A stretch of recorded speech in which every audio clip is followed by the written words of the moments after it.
नमस्कार दोस्तों, एक बार फिर से आप सभी का स्वागत है आपका अपनी यूट्यूब चैनल एजुकेशनल गैलरी में।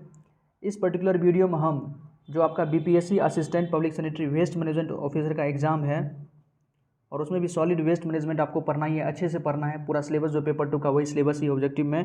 तो उसी से रिलेटेड एक जो टॉपिक है प्लास्टिक वेस्ट मैनेजमेंट, उस पर हम आज चर्चा करेंगे। क्योंकि आप जानते हैं कि प्लास्टिक पे सिंगल यूज प्लास्टिक पे सिंगल यूज प्लास्टिक का जो 19 प्रोडक्ट है उस पर पूरी तरह से बैन लगाया जा चुका है और कुछ जुर्माना का भी प्रावधान है यदि आप पकड़े जाते हैं तो उसी से रिलेटेड जो कुछ भी कन्वेंशन वगैरह हुआ है जो आपके एग्ज़ाम के लिए इम्पोर्टेंट है, हम उस पर बात करेंगे।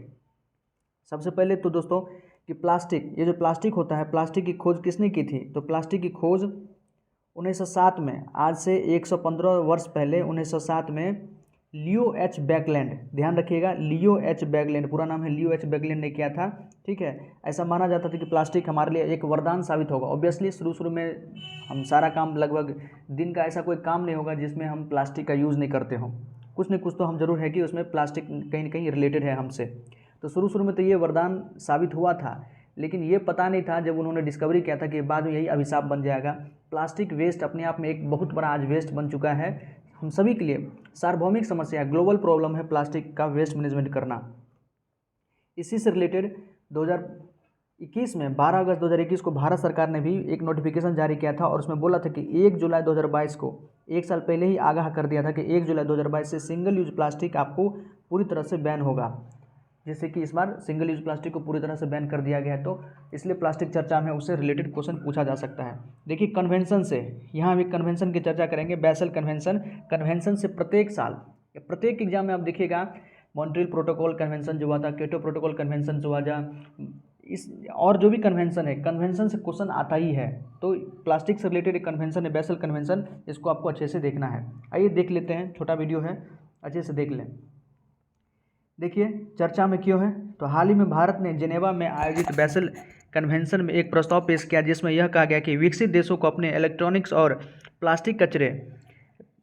एंड प्लास्टिक वेस्ट को विकासशील देशों में निर्यात करने से रोका जाना चाहिए, लेकिन यह प्रस्ताव पास नहीं हो सका।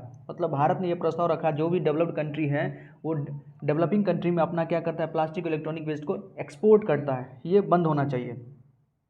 इसके प्रमुख बिंदु, बासेल की 14वीं बैठक, ये बासेल कन्वेंशन जरूर ध्यान रखें, क्वेश्चन आएगा तो इसी से क्वेश्चन आएगा कि प्लास्टिक वेस्ट के लिए कन्वेंशन हुआ था, वो कौन कन्वेंशन है? तो बासेल कन्वेंशन।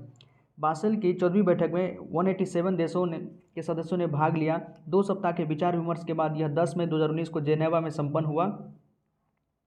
इसका उद्देश्य खतरनाक कचरे के संबंध में दिशा निर्देश जारी करना था। ये ध्यान रखिए, इसका पर्पस क्या था बासेल कन्वेंशन का, कि खतरनाक कचरे के संबंध में दिशा निर्देश जारी करना था। ओके, बैठक का एक महत्वपूर्ण परिणाम बासेल कन्वेंशन का संशोधन था, जिसमें प्लास्टिक कचरे को कानूनी रूप से, देखिए मेन पर्पस यही था कि प्लास्टिक कचरे को कानूनी रूप से बाध्यकारी ढांचे में शामिल किए जाने का प्रावधान किया गया।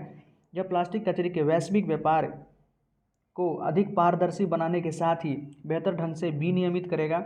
इसके साथ ही यह भी सुनिश्चित करने का प्रयास किया गया कि इसका प्रबंधन मानव स्वास्थ्य और पर्यावरण के लिए अधिक सुरक्षित हो। जो इसका प्रबंधन, जो मैनेजमेंट हो, वो ह्यूमन हेल्थ और जो इन्वायरमेंट के लिए ज़्यादा सेफ हो। हालांकि यह देशों द्वारा प्लास्टिक कचरे के विभिन्न श्रेणियों के निर्यात पर रोक नहीं लगा सकता है। ओके, नेक्स्ट देखते हैं। और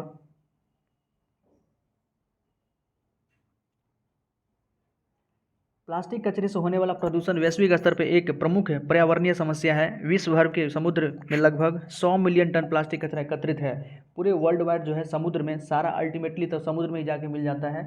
वहाँ लगभग 100 मिलियन टन प्लास्टिक कचरा एकत्रित है, जिसका 80 से 90% भाग भूमि आधारित स्रोतों का परिणाम है। एक नोट देख लीजिए, वर्तमान में भारत ने इलेक्ट्रॉनिक और प्लास्टिक कचरे के आयात को प्रतिबंधित कर रखा है। मतलब भारत है जो इलेक्ट्रॉनिक्स हो या प्लास्टिक या जो भी वेस्ट हो उसको अब ये इंपोर्ट नहीं करता है, प्रतिबंधित बैन कर रखा है।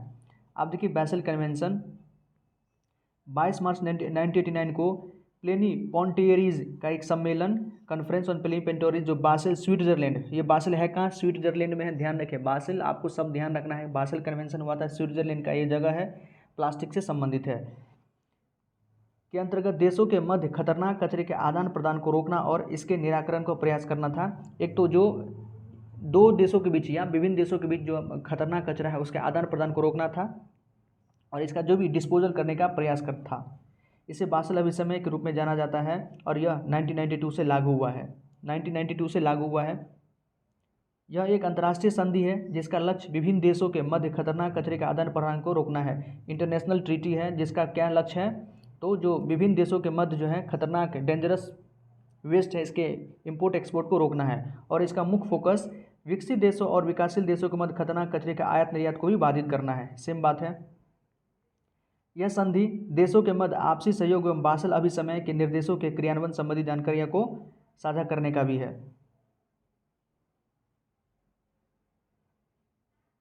साझा करने का भी आदेश देती है। अब देखिए इलेक्ट्रॉनिक्स और प्लास्टिक कचरा क्या है, थोड़ा बहुत तो आप जानते होंगे, फिर भी एक बार देख लें। जैसे जैसे देश में डिजिटलाइजेशन बढ़ा है उसी अनुपात में ई कचरा भी बढ़ा है। ऑब्वियसली प्रत्येक अब तो हर आदमी 1 से 2 साल में फ़ोन बदल देता है, चार्जर तो आए दिन खराब होती रहता है, ईयरफोन तो सब खराब होती रहता है। तो इससे क्या होगा, जैसे जैसे डिजिटलाइजेशन बढ़ा है आपका ई वेस्ट भी बढ़ा है। इसकी उत्पत्ति के प्रमुख कारकों में तकनीक तथा मनुष्य के जीवन शैली में आने वाले बदलाव शामिल हैं। कंप्यूटर तथा उससे संबंधित अन्य उपकरण और टीवी, वॉशिंग मशीन व फ्रिज जैसे घरेलू उपकरण, इन्हें वाइट गुड्स कहा जाता है। देखिए इन्हें वाइट गुड्स कहा जाता है, ध्यान रखें। कंप्यूटर या उससे संबंधित अन्य उपकरण और टीवी, वॉशिंग मशीन, फ्रिज जैसे घरेलू उपकरण, इन्हें वाइट गुड्स भी कहा जाता है। ये भी एक इंपॉर्टेंट टर्म्स हो गया, हो सकता है पूछ ले। तथा कैमरे, मोबाइल फ़ोन एवं उनसे जुड़े अन्य उत्पाद जब चलन उपयोग से बाहर हो जाते हैं तो इन्हें संयुक्त रूप से ई कचरा की संज्ञा दी जाती है। तब इसे मतलब जब काम करना बंद कर देता है हम इसको फेंक देते हैं या उसे घर में स्टोर करके भी रखते हैं तो उसका कोई काम ही नहीं है, अपने आप में ई वेस्ट है। ट्यूबलाइट, बल्ब, CFL जैसी वस्तु जिन्हें हम रोज़मर्रा के इस्तेमाल में लाते हैं में भी पारे जैसे कई प्रकार के विषैले पदार्थ पाए जाते हैं। उसके अंदर मरकरी, जैसा मरकरी अपने आप में क्या है तो डेंजरस सब्सटेंस है जो इनके बेकार हो जाने और पर्यावरण और मानव स्वास्थ्य को प्रभावित करते हैं। आगे देखते हैं। इस कचरे के साथ स्वास्थ्य और प्रदूषण संबंधी चुनौतियां तो जुड़ी ही हैं, साथ ही चिंता का एक बड़ा कारण यह भी है कि इसने घरेलू उद्योग का स्वरूप ले लिया है और घरों में निस्तारण का काम बड़े पैमाने पर होने लगा है। तो ये कुछ था आपका जो एक तो बेसल कन्वेंशन के बारे में इसमें हम लोग देखा है कब से लागू हुआ है, बेसल कहाँ पर है, स्विट्जरलैंड में है, किससे रिलेटेड है, प्लास्टिक वेस्ट मैनेजमेंट से रिलेटेड है। 2 देशों के बीच जो विषैले या कह सकते हैं कि डेंजरस वेस्ट का उसका जो इंपोर्ट एक्सपोर्ट होता है प्लास्टिक इलेक्ट्रॉनिक्स उसको रोकना भी था, और साथ ही साथ हम ई वेस्ट और प्लास्टिक वेस्ट को भी देखे हैं। तो ये इंपॉर्टेंट टॉपिक है, हाल फिलहाल में चर्चा में है, तो एग्जाम में हो सकता है कि पूछा जा सकता है। एक बार आप जरूर इसको अच्छे से और देख लें ताकि आपको और अच्छे से ये मन में बैठ जाए और जो भी क्वेश्चन आएगा आप इसको आसानी से सॉल्व कर सकते हैं। ओके दोस्तों, तो प्लीज़ अच्छा लगा हो तो चैनल को सब्सक्राइब कर दें, लाइक कर दें, क्योंकि आप देखेंगे मेरे चैनल पे आपका BPSC assistant public sanitary waste management officer से रिलेटेड अच्छे अच्छे टॉपिक हम डिस्कस करते रहते हैं आए दिन जब भी हमें समय मिलता है।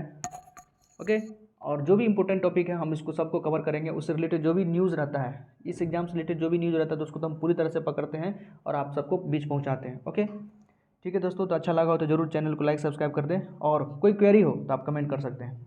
बहुत बहुत धन्यवाद। जय हिंद।